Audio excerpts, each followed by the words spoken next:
Corona की दूसरी लहर बड़ी तेजी से अपने पांव पसार रही है। दूसरी लहर में कोरोना लाखों लोगों को अब तक अपनी जद में ले चुका है।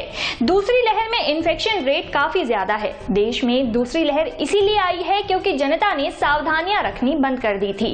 भारत सरकार कोरोना से लड़ने के लिए हर संभव प्रयास कर रही है।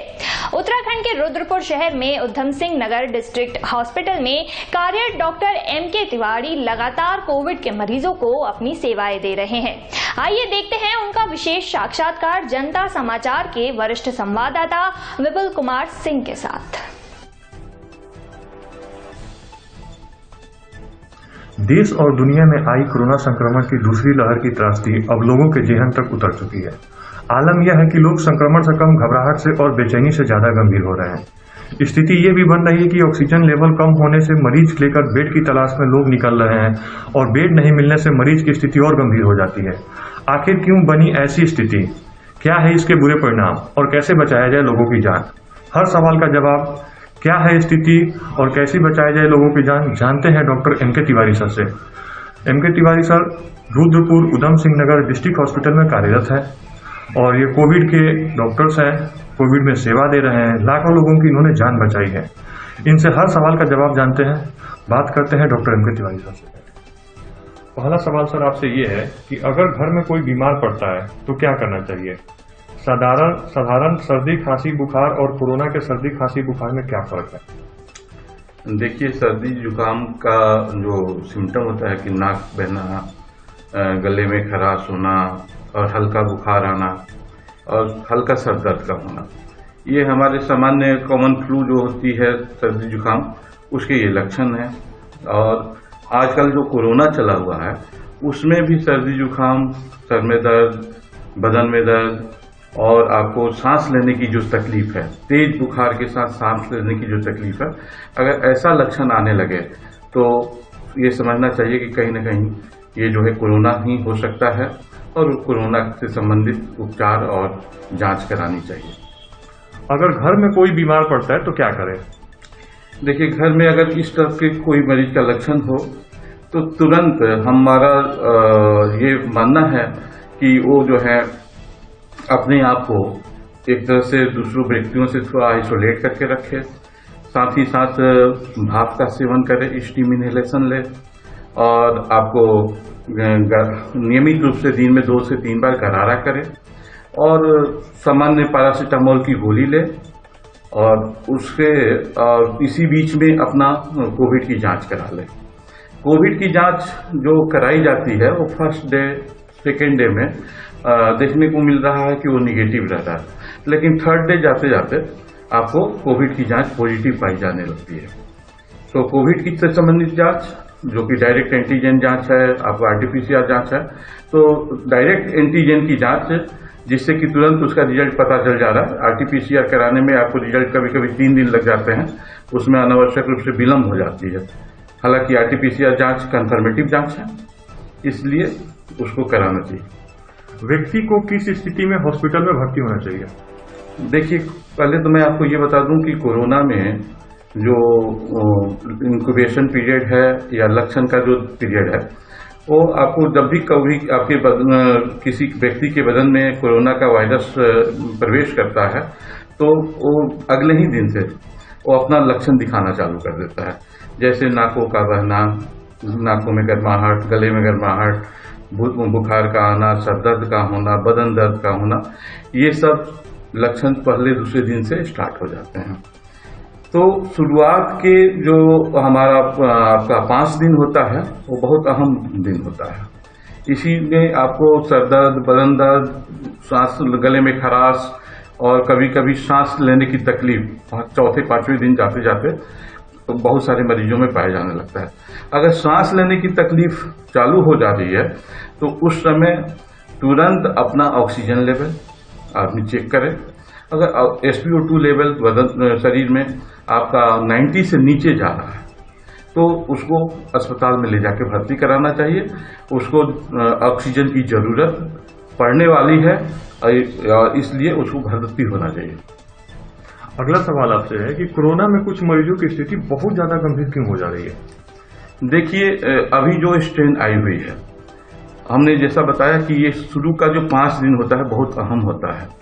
अगर जो कोरोना का वायरस है हमारे नाक और मुंह के माध्यम से शरीर में प्रवेश करता है और वो 2 से लेकर के 5 दिनों तक आपके जो है नाक मुंह में बना रहता है, उसी समय इस वायरस को आदमी अपना घरेलू उपचार और उससे ठीक कर ले तो वो नौबत नहीं आती है। लेकिन बहुत सारे लोग घरेलू उपचार को मतलब बहुत मान्यता नहीं देते हैं, जिसके वजह से ये बीमारी जो है लंग्स तक जब पहुंच जाती है, 5वें दिन जाते जाते हमारे ये कोरोना का वायरस है लंग्स में पहुंच जा रहा है।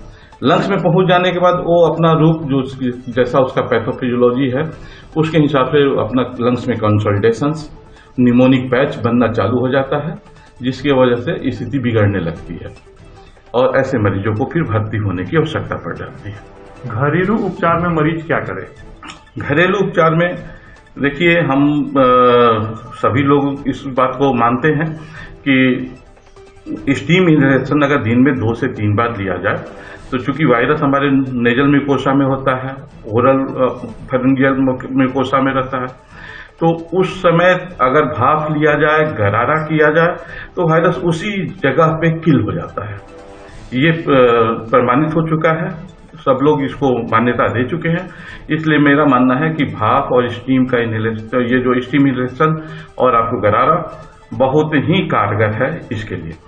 साथ ही साथ अगर कोई को सिम्टम जैसे बुखार, बदन दर्द होता है तो उसके लिए पैरासीटामोल और डॉक्सीसाइक्लिन और साथ ही साथ आपका जो है विटामिन बी और सी, आपको जिंक का सेवन करना चाहिए।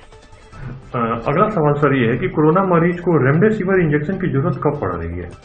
हाँ, देखिए रेमडेसिविर बेसिकली कोई बहुत ज़्यादा कोरोना के प्रति इफेक्टिव नहीं है।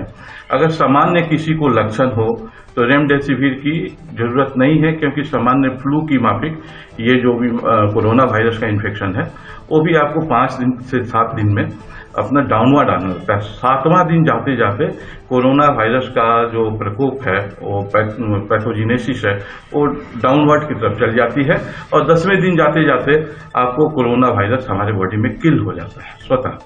तो इसी बीच में जो 5 से 7 दिन का जो पीरियड होता है, उसी समय अगर सीवियर सिम्टम के साथ कोई पेशेंट प्रेजेंट करता है, उस समय रेमडेसिविर की जरूरत पड़ती है। अन्यथा सामान्य लक्षण हो या 10 दिन के बाद अगर हमारे पास कोई पेशेंट आता है तो उस समय रेमडेसिविर की उपयोगिता नहीं है, क्योंकि रेमडेसिविर केवल वायरल लोड को कम करता है, उसके पैथोफिजियोलॉजी, पैथोजिनेसिस पे उसका कोई इफेक्ट नहीं होता है। अगला सवाल सर आपसे ये है कि हाथ को साफ करने के अलावा कोरोना वायरस से बचाव को और क्या करना चाहिए? देखिए, कोरोना वायरस के बचाव के लिए जो हमने शुरुआत में ही बताया कि अगर नियमित रूप से आप बाहर जाते हैं, प्रतिदिन आप कोरोना वायरस से संक्रमित होने का आपको भय बना रहता है, जब भी कभी घर में आए तो आपको हैंड सैनिटाइजेशन, हैंड वॉश करने के बाद आप स्टीम इनहेलेशन जरूर करें। स्टीम इनहेलेशन करें, साथ ही साथ आपका एक दिन में 1 या 2 बार गरारा करें गर्म पानी में नमक मिला करके, वो हमारे समझ से काफ़ी होगा। और साथ ही साथ अगर आप जो है इम्यूनिटी बूस्टर कोई दवा सेवन करना चाहते हैं, जैसे आयुर्वेद में भी बहुत अच्छी है, हमारे स्वास्थ्य विभाग के माध्यम से भी आयुष काढ़ा और उसकी गोलियां आती हैं, उन गोलियों को सेवन करें। साथ साथ विटामिन बी, सी और आपका जिंक का सेवन करें तो आपकी इम्यूनिटी बढ़ी रहेगी, ये आपको बचाव में सहायक होंगे। अगला सवाल सर ये है कि गंभीर बीमारी विकसित होने का खतरा किसे है? गंभीर बीमारी जो लोग अभी तक वैक्सीनेटेड नहीं हैं या कोई कोमॉर्बिड बीमारी से पहले से पूर्व से ग्रसित हैं, जिनकी इम्यूनिटी लेवल थोड़ा कम है, उन लोगों में ये बीमारी जो है गंभीर रूप के रूप में प्रकट होती है। और वैसे लोग को 5वें दिन जाते जाते बहुत ज़्यादा सांस की तकलीफ, यानी कि लंग्स का इन्फेक्शन बहुत ज़्यादा हो चुका रहता है। तो इन्हीं लोगों में इस बीमारी का ज़्यादा देखने को मिलता है लक्षण और उसके परिणाम। अगला सवाल सर बहुत ही वक्त से है कि अगर गांवों में कोरोना टेस्ट नहीं हो पा रहा है तो वहां पे लोग घर पे रह के क्या कर सकते हैं अपने बचाव के लिए? बहुत अच्छा क्वेश्चन है आपका। जैसे बहुत सारी पॉपुलेशन ऐसी है जो कि हमारे अस्पताल तक नहीं पहुंच पाती है या स्वास्थ्य सुविधाएं वहां पे नहीं पहुंच पाता है।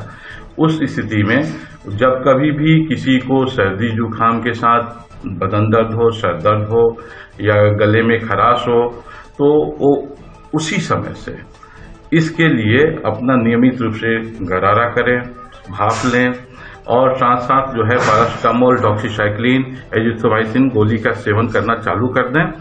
अगर इसमें सांस लेने की तकलीफ बढ़ने लगती है तो एक्सरे कराएं। एक्सरे कराने के बाद अपना डॉक्टरी सलाह में, डॉक्टरी निगरानी में हो सके तो उसमें मेट्रोल जो होती है मिथाइल प्रेडनिसोलोन का सेवन साथ साथ करें, जिससे कि हमारा लंग्स में कंसल्टेशन बढ़े नहीं। अधिकतर ग्रामीण क्षेत्रों में मैं देखने को आता है कि ये लोग जो है सामूहिक रूप से बैठ करके बातचीत जो करते हैं उससे बचें और जो सोशल डिस्टेंसिंग का पालन करें। साथ ही साथ जब कभी भी इस टाइप के लक्षण प्रकट होते हैं तो शुरुआत के पहला दूसरा दिन से ही वो सतर्क हो जाए और इस चीज का नियमित रूप से अगर स्टीम इनहेलेशन और भाप लेंगे तो ये स्थिति नहीं बन पाएगी, उनका इन्फेक्शन गले तक ही सीमित रह जाएगा। अगला सवाल ये है कि ऑक्सीजन सिलेंडर की जगह आजकल लोग नेबुलाइजर मशीन का इस्तेमाल करना चाह रहे हैं, क्या ये ठीक है? जी नहीं, दोनों चीजें अलग अलग हैं। नेबुलाइजेशन जो होता है हमारा, उसमें कुछ स्टीम के नेबुलाइजेशन कुछ लोग करते हैं प्लेन वाटर से, नॉर्मल सलाइन से। कुछ लोग जो हैं जो हमारे हॉस्पिटलों में यूज होता है जिसमें कि डोलिन बोडेकॉर्ड का लोग करते हैं, जिससे कि ब्रोंकोडायलेटर और एंटी इन्फ्लेमेटरी इफेक्ट होती है। ऑक्सीजन एक अलग चीज है। ऑक्सीजन की आवश्यकता जिस किसी का एल्वियोलाई, जो लंग्स का एल्वियोलाई होता है, वो अगर कोलैप्स कर रहा है, उसमें जो है ऑक्सीजनेशन नहीं हो पाता, एक्सचेंज नहीं हो पाता है, उसको पूरा करने के लिए अलग से हम लोग को ऑक्सीजन की जरूरत पड़ती है, जो कि काम नेबुलाइजेशन से नहीं किया जा सकता। नेबुलाइजेशन केवल ब्रोंकोडायलेटेशन कर सकता है, वहां ऑक्सीजन नहीं पहुंचा सकता।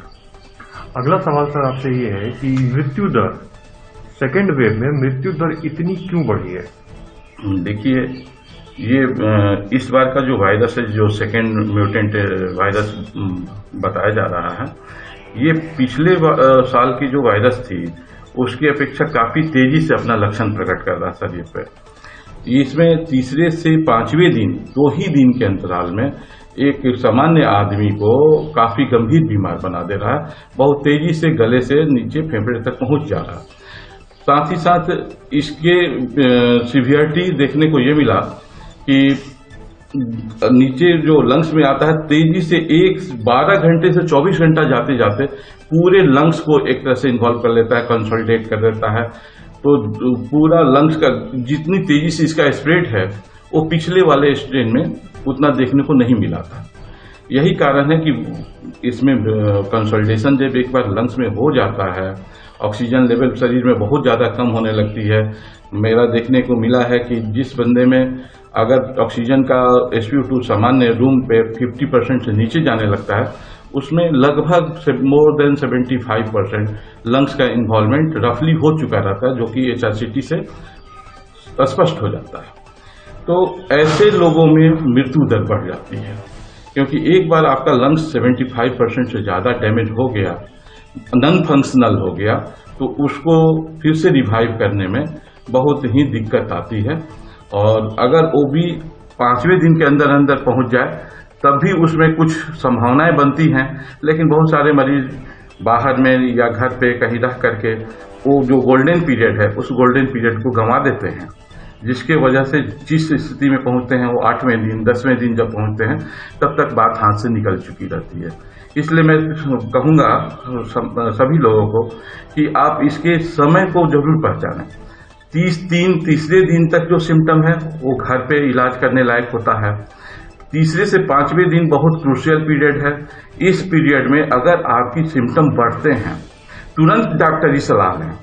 उस पीरियड में अगर ऑक्सीजन की कमी होने लगती है तो चिकित्सालय में जाएं और अपने को एडमिट कराएं, डॉक्टर की निगरानी में इलाज कराएं। उस समय अगर आप बाहर में बिता देते हैं 5 दिन की 7 दिन के बाद, 7वें दिन के बाद आप आते हैं और अगर आप सीवियर कंडीशन में आते हैं तो बहुत ज़्यादा आपको इसमें फायदा नहीं मिलने वाला है। 7 दिन बहुत क्रूशियल है। अगर 7 दिन तक आप ठीक रहते हैं, स्वस्थ रहते हैं, तो आगे भी देखने को मिलता है कि आप दिन प्रतिदिन आप में स्वास्थ्य में सुधार मिलने लगती है और 10वें दिन जाते जाते वायरस भी आपके शरीर से खत्म हो जाता है और आप स्वस्थ होकर के इससे बाहर आ सकते हैं। इसलिए समय का बहुत महत्व है इसमें, इसको पहचानना बहुत जरूरी है। 3 से 5 दिन, जो 3rd डे से 5th डे जो कहा जाता है इन्फेक्शन के पहला दिन से, वो आपके लिए बहुत गोल्डन पीरियड है। उस पीरियड को आपको बारीकी से पहचानना है कि क्या मेरा सिम्टम डिटोरिएट तो नहीं कर रहा है। अगर डिटोरिएशंस की तरफ है, तुरंत चिकित्सकीय सलाह में चले जाए। अगला सवाल सर इसी क्रम में कि क्या 3rd वेव भी आएगा और 3rd वेव भी इतना ही खतरनाक होगा? देखिए, कोरोना का वायरस जो है बार बार अपना स्वरूप बदल रहा है, इसमें बहुत तेजी से म्यूटेशंस हो रहे हैं, तो इसलिए ये कहा जा सकता है कि कुछ दिनों के बाद इसके म्यूटेंट जो रूप होगा वो हो सकता है कि फिर से हमारे बीच में, क्योंकि हमारे बीच में तो है ही, ये फिर से हम लोगों के ऊपर प्रभावी हो। जो वैक्सीनेशंस हो रही है वो वैक्सीनेशंस हमारा जो है एंटीबॉडी तैयार कर रहा है, तो किसी भी कोरोना के लिए वो एंटीबॉडी का काम करेगा। लेकिन जिस स्ट्रेन से हमको इस बार कोरोना हो चुका है उस स्ट्रेन से तो आपकी एंटीबॉडी है, लेकिन अगला जो म्यूटेंट रूप है उसके खिलाफ आपके पास एंटीबॉडी नहीं है। इसलिए आप दोबारा भी उतना ही सस्टेबल है कि आपको भी उसका इन्फेक्शन हो सकता है। और ये 3rd जो है उसमें बहुत हद तक आपका वेव से बचाने में आपका वैक्सीनेशन कारगर होगा। जो आपकी अपनी सेल्फ इम्यूनिटी होगी वो आपको इसमें बचाने में कारगर होगी। इसी क्रम में सर अगला सवाल यह है कि कल सरकार ने जो है कोविशील्ड जो वैक्सीन है उसका जो है टाइम ड्यूरेशन 2nd डोज का 12 से 16 हफ्ते कर दिया है। तो क्या सरकार पहले से सोच रही थी कि वैक्सीन की किल्लत के कारण इस डोज को बढ़ाया गया है? देखिए, ये इस प्रश्न का उत्तर हमारे स्तर से देना उचित नहीं होगा, क्योंकि जो बहुत सारे जो ट्रायल्स हुए हैं उसमें ये देखने को मिला है कि अमूमन जो वैक्सीनेशन का जो गैप होता है वो आपको 4 से 6 हफ्ते का होता है। तो 6 हफ्ता ये पहले से ही वो था, प्रमाणित था। अब इसमें जो नई रिसर्च हुई होगी, हो सकता है कि उसके अकॉर्डिंग सरकार ने ये गाइडलाइन जारी किया हो। कोरोना पे आपने सर बहुत ज़्यादा अच्छी और जानकारियाँ दी है। आपको सर बहुत बहुत धन्यवाद। आपका दिन बहुत अच्छा से गुजरे। चलते हैं हम हॉस्पिटल में। धन्यवाद।